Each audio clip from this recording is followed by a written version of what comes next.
What's going on, duelists? It's your boy Nick, bringing you today on the channel an update to my Dinomorphia deck list for the post-January ban list 2024 format. For those of you new to the channel, welcome.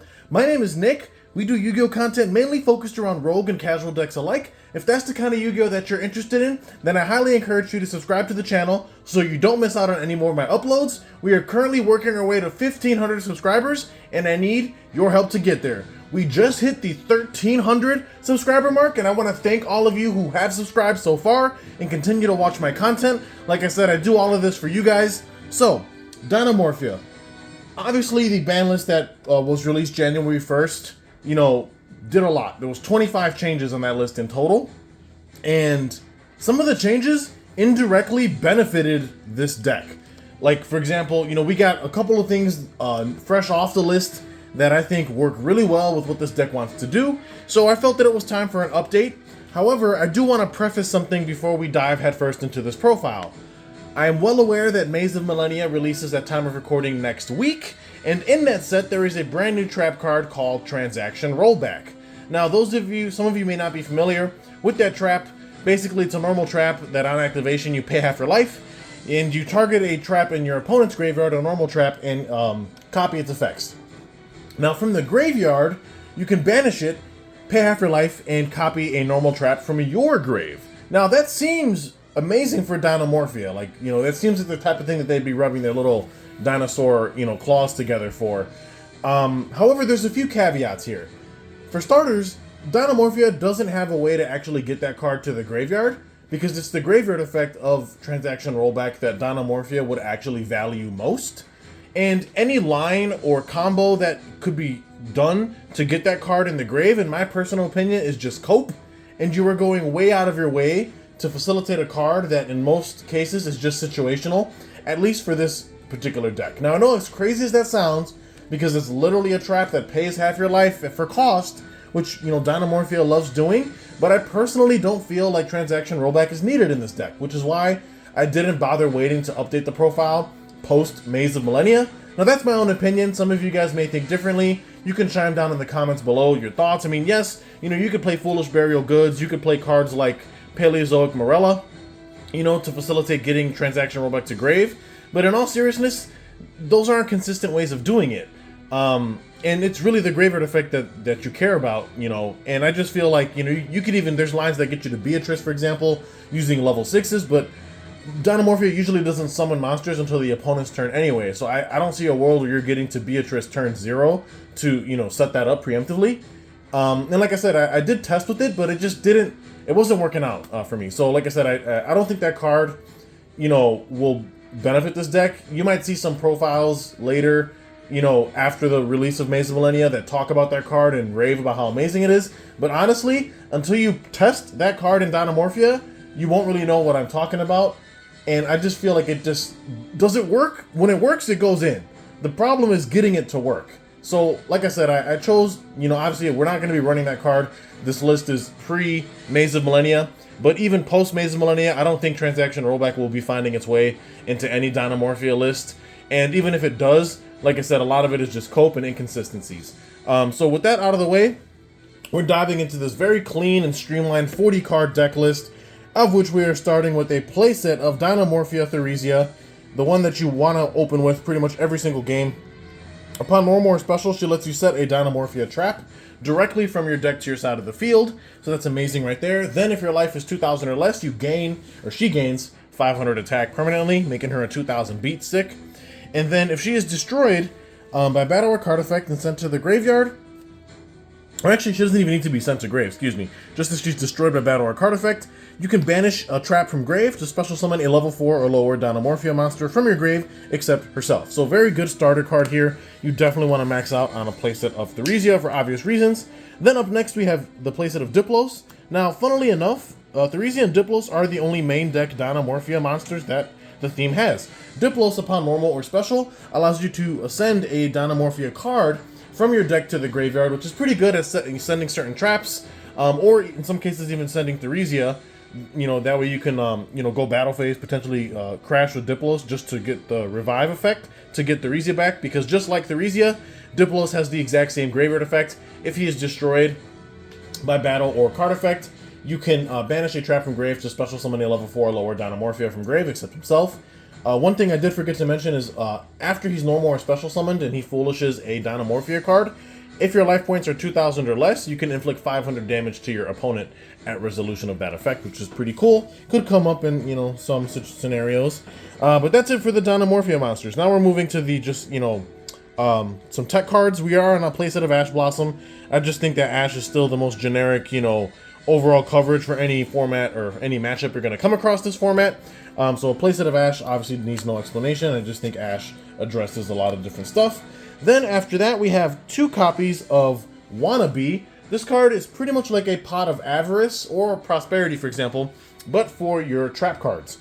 During the end phase, you can discard her from hand and then excavate cards from the top of your deck up to the number of unused spell trap zones on your opponent's field.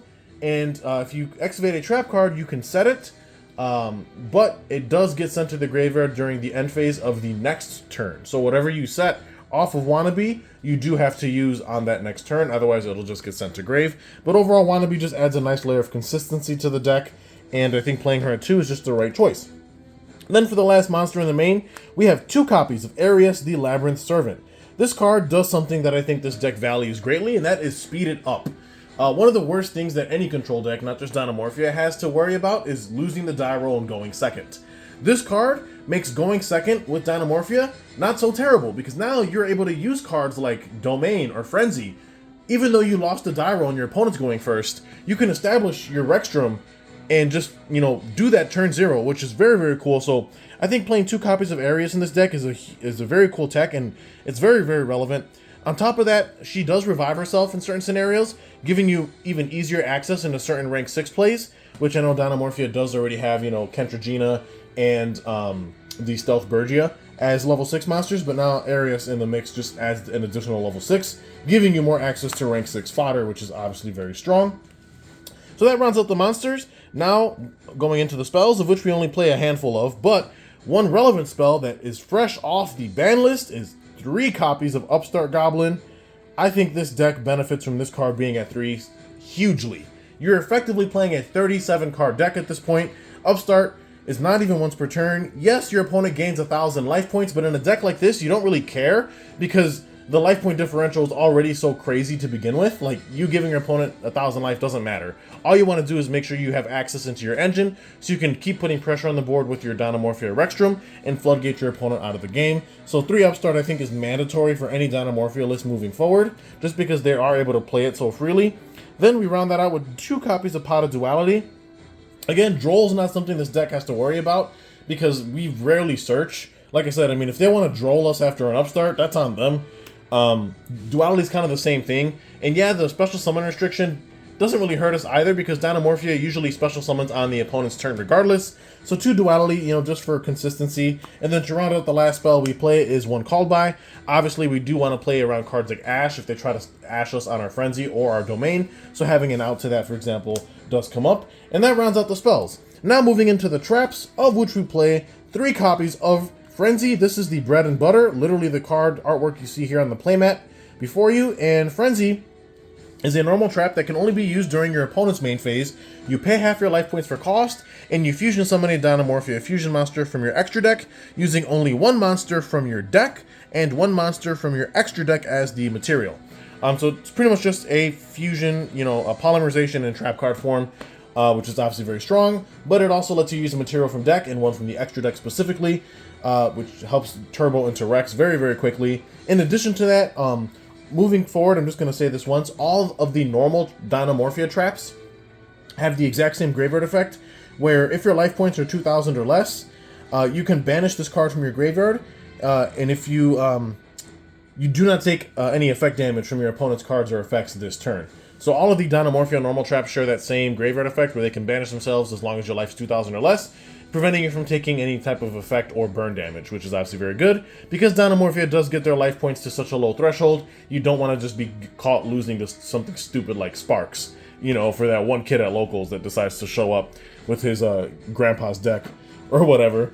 So 3 Frenzy obviously is very good. Then we follow that up with 3 copies of Domain. Keep in mind, all of these cards are live, assuming you use them in tandem with the Aras, the Labyrinth Servant, even if you're not the one going first. Domain is just another way to fuse into Rex. However, unlike Frenzy that uses a material from deck and one from extra deck, Domain allows you to use material from your hand, your field, and your main deck only. Which isn't too terrible. Still a great card, obviously. Does pay half your life on activation. And again, same graveyard effect of Frenzy, just allowing you to make sure you don't lose to any stupid burn damage. Then we move on with one copy of Dinomorphia Brute and one copy of Dinomorphia Alert to round out the normal Dinomorphia traps. Brute is pretty much you pay half your life on activation, destroy a Dinomorphia monster you control, and one card your opponent controls, so it's just removal for the deck, which is obviously very strong. And then Alert, also pay half your life. I'm pretty sure you're noticing a theme here. Dinomorphia wants to get their life points as low as possible, and that is to facilitate their boss monster, which we'll talk about when we get to the extra deck. But one copy of Dinomorphia Alert, it allows you to special summon up to 2 Dinomorphia monsters from your graveyard, whose total levels equal 8 or less, but you cannot declare an attack with them this turn, and also you can't special summon for the rest of this turn except Dinomorphia monsters. And then again, both Brute and Alert have the same graveyard effects as Domain and Frenzy, given that they're all normal traps, or normal Dinomorphia traps specifically. They can banish themselves from grave as long as your life is 2,000 or less, and they prevent you from taking effect damage or burn damage for the rest of the turn. Now, moving on to the Dinomorphia counter traps, of which we are on 3 copies of Intact. Honestly, one of the best support cards for the theme. Counter trap, meaning so like it's very hard to respond to unless your opponent's also playing another counter trap. But when a monster effect activated while you control a Dinomorphia card, pay half your life, negate the activation, and if you do, destroy that monster. Also, whenever you take battle damage this turn, the damage taken becomes half your life points during that time.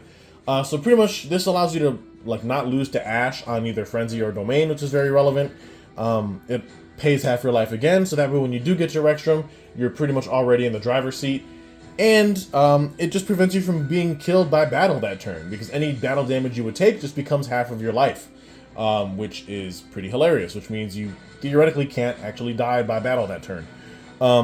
In addition to that, it does have a graveyard effect, so the graveyard effects of the Dinomorphia counter traps are different from that of the Dinomorphia normal traps. In this case, it states, while your life points are 2,000 or less, during damage calculation, if you would take battle damage, you can banish this card from your graveyard. You take no battle damage from that battle.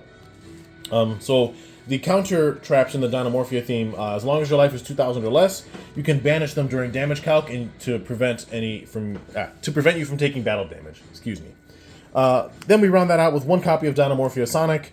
A counter trap, when your opponent activates a spell or trap card while you control Dinomorphia monster, pay half your life, negate the activation, destroy that card, then destroy a Dinomorphia monster you control. Again, same graveyard effect as the Dinomorphia Intact. But just a one-of Sonic is all you need. I've seen some lists play multiples of this, but this card can get situational just because you do have to destroy a Dinomorphia monster at resolution, and sometimes you don't always want to do that. So just one copy of Sonic, just be cautious of how you use it. That rounds out the Dinomorphia specifics cards. Now we're going into the generic stuff, of which you play 3 copies of Ferret Flames. Honestly, if you're playing Dinomorphia, Ferret Flames is pretty much an automatic shoo-in. I cringe when I see lists that, Dinomorphia lists that don't play this card. It just makes no sense to me. This card is just the most broken removal, forces your opponent to remove their monsters, and since you're always going to be playing with very minimal life points, this is pretty much a free board sweep. And it gets around even unaffected cards because it's forcing the opponent, the player, to clear their board. Not, the card doesn't, interact with any of their monsters. So this gets around the, purely with their Noir and everything like that. So 3 copies of Ferret Flames. It's not even once per turn. The card is just nuts. It wins you games. Really awesome card there. Then we're also playing the small Soul of the Supreme King package.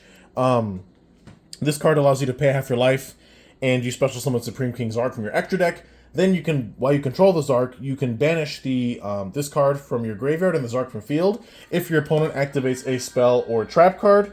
And you can special summon either a Synchro Dragon, Xyz Dragon, or Fusion Dragon from your deck, extra deck, or graveyard. But honestly, that's not really relevant. We just play one target for that, and I'll talk about that when we get to the extra deck. But the fact that this card pays half your life and gets you into a free Zarc and punishes your opponent for using spell cards while you have that Zarc on field is obviously very strong. So we play 2 copies of this. Then we play 1 copy of Super Soaring. Pretty much just you target a dinosaur monster that's banished or in either grave, special summon it. So you have recursion there. either from graveyard to banish. And then we round out the 40 card list with a playset of Solemn Judgment. Again, Dinomorphia loves paying half their life points for things. So having them, you know, be able to play this card is obviously huge, just to insulate your lines and stop your opponent from playing. Now we move on to the extra deck, of which you play 3 copies of Rexstrom. This is the bread and butter, the entire thing the deck sits on. He is a huge floodgate. Basically, it requires a Dinomorphia fusion monster plus a Dinomorphia monster to be made. And it states, your opponent cannot activate the effects of monsters they control that have attack greater than or equal to your life points. So pretty much what that's saying is that since this deck, keep in mind, it pays half its life for most things it does, you get your life points to a very, very low threshold. What Rexstrom does while he's on the field is that if your opponent controls monsters who have more attack than you have life, they cannot activate those monsters' effects. So it's pretty much a giant skill drain on legs. If that wasn't crazy enough, as a quick effect, he can pay half your life for cost and change the attack of all monsters your opponent controls so that it equals your life point total, which is crazy. And then if this card is destroyed and sent to the graveyard, you can special summon a level 6 or lower Dinomorphia from grave. The deck is just, you know, pretty much Rex Turbo. Best card in the archetype, so you definitely want to max out on that. Then we have a playset of Dinomorphia Kentragina. She's equally just as good, requiring 2 Dinomorphia monsters with different names. As a quick effect, she's able to target a Dinomorphia normal trap in grave, banish it, and her effect becomes that trap's effect at activation. So Kentragina allows you to like copy your, you know, Dinomorphia normal traps in grave, kind of in the same fashion that Transaction Rollback would, which is pretty interesting. And then also she loses attack equal to your life. So the lower your life total is, the more attack she actually has, her base being 4,000. And then obviously if she's destroyed by battle or card effect, she floats into a level 4 or lower Dinomorphia monster from grave. Then we do place 2 copies of Stealth Bergia. Doesn't come up that often, basically. While he's on the field, if your opponent activates a monster effect, you can burn them equal to the attack of that monster. And then just like Kentragina, if he's destroyed by battle or card effect, he floats into a level 4 or lower Dinomorphia specifically from grave. Then we have the 1 Supreme King Zarc for our Soul of the Supreme King package. And the card that we summon off of it, assuming they are foolish enough to use a spell while we control the Zarc, is our copy of Crystal Clearwing Synchro Dragon. It is a spell trap negate, and it is also able to become immune to monster effects for the turn, which makes him very formidable and very difficult to out. So that is the extent of our Soul of the Supreme King package. I know some versions that do run the Soul package play a lot more extra deck targets for it, but in all seriousness, all those targets they play don't actually do anything because most of those cards have to be properly fusioned or require Xyz material for their effects to be live. This is pretty much the only target you can summon that doesn't have any strings attached. The card can use its effects, you know, despite it not being properly synchroned into, which I think is great, and that's why we just choose to play that. Then we round that out with, you know, the Evil Zor package, 1 Dolko, 1 Lagia. We also play 1 Granosaurus Giga Cannon, which is obviously a very cool tech in my opinion. And then we round that out with 1 copy of Evil Zor Large for the negate, and 1 copy of the Transcendosaurus Drillignathus. Just again, we do have a much better rank 6 access now that we are playing the Arius, the Labyrinth Servant, in the main deck. So I feel like going into Lars or the Transcendosaurus monster is much easier than it's ever been. So that rounds out the extra deck. Real quickly, we're going to run through the side. Again, take the side of the deck with a grain of salt. The format is so wide and diverse that honestly it's a little bit difficult to try and come up with a side, especially for a deck like this in my opinion. So, you know, you don't have to take everything that's said here, you know, with complete faith. But, you know, we're still running the playset of Winged Dragon of Raw Sphere mode. You just don't want to come across that, you know, combo.yep deck and just lose to it. So having cards like Sphere mode as just an insane board breaker is nice. Plus, this deck doesn't really need their normal summon. As long as you can just get access to Frenzy or Domain, you know that, you know, you're able to get to Rex next turn and you're able to put pressure. Newly off the list, though, is the second copy of Pankratops. So, like I was saying, the ban list does directly impact this deck.